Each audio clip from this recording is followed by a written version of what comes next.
It happens in slow motion, too gradual to feel in a single day, but undeniable over the years. You walk into a grocery store, and the cart fills up slower for the same amount of money. You get a raise, yet somehow feel no further ahead.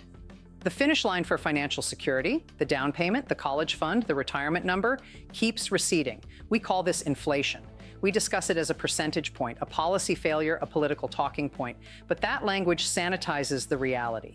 Inflation is not an abstract economic force. It is a silent systemic transfer. It is a thief, and it operates with a precise mechanical logic that steals three specific things from Americans: purchasing power, time, and trust. The proof is not in partisan anger, but in the cold, hard architecture of global finance and the unflinching math of your own life. By the end of this, you will see the three channels of this silent theft. You will understand why the money in your pocket is being deliberately devalued and precisely where that stolen value is going. This matters right now because every day you operate under the assumption that a dollar saved is a dollar earned, you are being strategically outmaneuvered. The stakes are your financial resilience, your retirement timeline, and the very meaning of your work. This is the story of how a global monetary system, built on a foundation of debt and stability, began to consume its own pillars for fuel. You are not witnessing an accident. You are witnessing an outcome. Let's start at the sovereign level, where the incentives are most stark. The United States carries over $34 trillion in national debt. The interest on that debt is now one of the federal government's largest annual expenses. When you are the world's largest debtor, your relationship with money changes. Your primary incentive is to manage the burden of what you owe. Here is where the first and most profound theft occurs: the systematic erosion of debt through currency devaluation.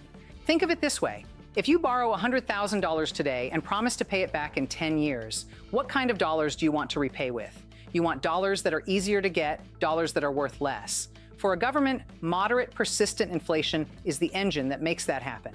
It allows the Treasury to repay its bonds with cheaper currency.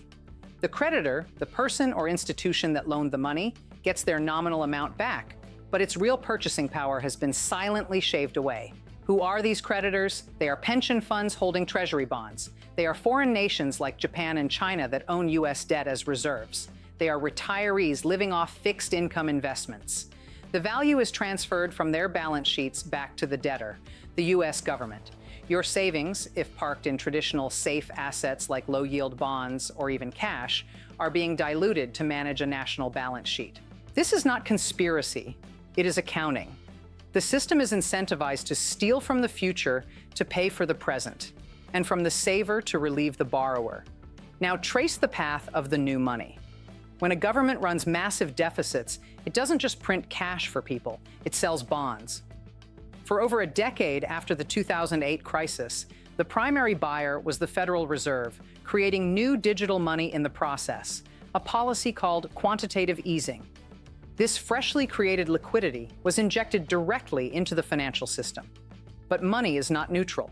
It enters the economy at a specific point, through the banking and investment sectors.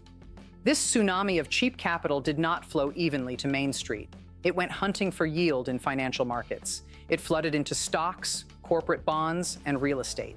This creates the second and most visible channel of theft, the Great Divergence. While consumer price inflation has been significant, asset price inflation has been astronomical. From early 2020 to late 2023, consumer prices rose roughly 19%. The S&P 500 rose over 40%. The median home sale price in America rose by over 45%. This is the proof in the starkest terms. If your wealth is primarily stored in assets, a portfolio, a business, real estate, you likely saw your net worth surge, perhaps outpacing inflation. If your primary asset is your labor, your paycheck, you fell decisively behind. The inflation of things you own is called wealth creation.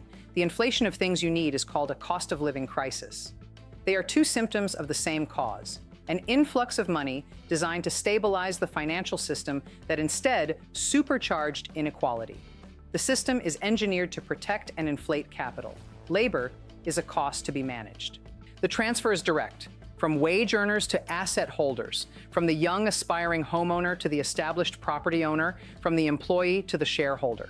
Your struggle to keep up is the other side of the coin of someone else's capital gains. This brings us to the most intimate theft, the theft of your time and your effort. Official inflation is an average, a composite number. Your life is specific: rent, car payments, groceries, utilities. For years now, the rise in these necessary costs has consistently outraced the growth in average hourly earnings.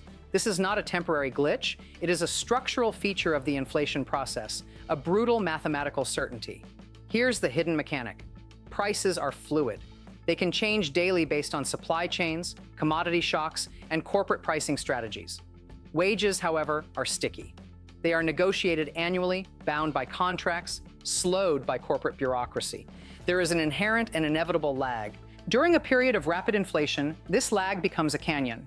For months, sometimes years, you are working for effectively less. Every hour you trade for a paycheck buys fewer groceries, covers less of your rent, fills your gas tank less completely. The proof is in the Bureau of Labor Statistics data on real average hourly earnings. For nearly 2 full years, from April 2021 through early 2023, that line was negative.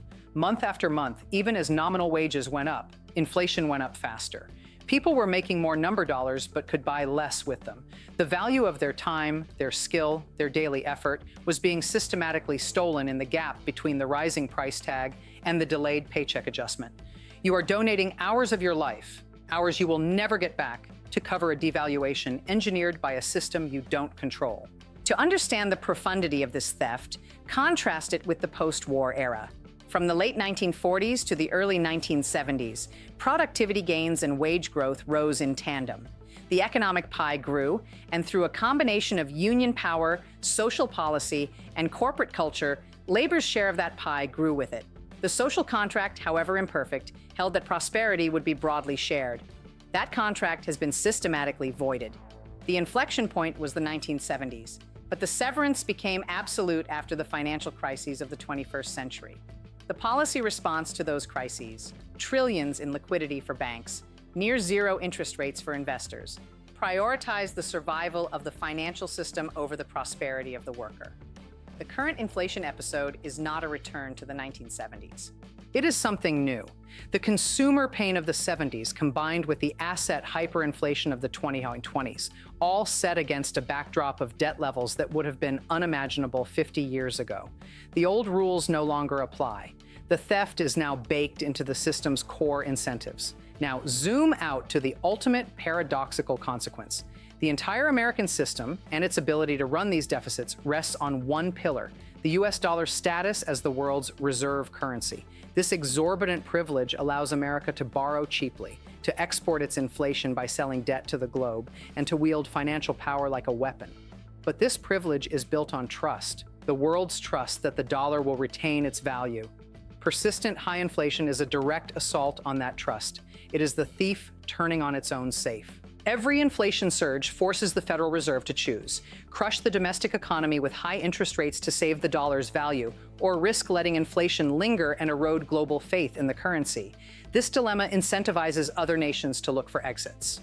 We see it in China's push for yuan-based trade, in BRICS nations discussing alternative payment systems, in central banks around the world buying record amounts of gold, a physical asset that cannot be digitally inflated. The silent theft from American consumers is paralleled by a slow-motion theft of American financial sovereignty. The value being eroded is the credibility of the system itself. The nation is caught. It needs a little inflation to manage its debt, but too much inflation risks burning down the very monetary order that makes the debt manageable. You are living in the narrowing space between these two crushing forces. So, where does this leave us? The proof of the theft is in the glaring disconnects between a strong stock market and pervasive economic anxiety, between record corporate profits and the reliance on credit card debt to cover basics, between the rhetoric of recovery and the reality of working more to afford less. Inflation is the solvent breaking down the old social and financial compacts. It is a regressive tax, a silent partner in every transaction, transferring wealth from the periphery of the financial system, the wage-earning, cash-holding public, to its center, the state managing its debts and the financial institutions controlling capital. Recognizing this theft is not about succumbing to cynicism. It is the first essential step toward building a defense. It means internalizing that cash is a depreciating asset in this system. It means understanding that not all debt is bad. In fact, responsible fixed-rate debt, like a mortgage, becomes cheaper to repay in inflated dollars. Most crucially, it means redefining what saving means. In a system designed to erode currency, true saving means converting your labor into real, productive, income-generating or scarcity-protected assets. The system's incentives are laid bare. Your strategy must now be built in full awareness of them. The game is not to out-earn inflation with a salary alone. It is to outflank it with ownership. If this explanation connected the hidden mechanics for you, please like the video and subscribe. We focus on the systems, incentives, and power dynamics that shape our world beyond the transient headlines. In the comments, let's discuss, in an economy where currency is a controlled, depreciating asset, what do you believe represents true defensible value?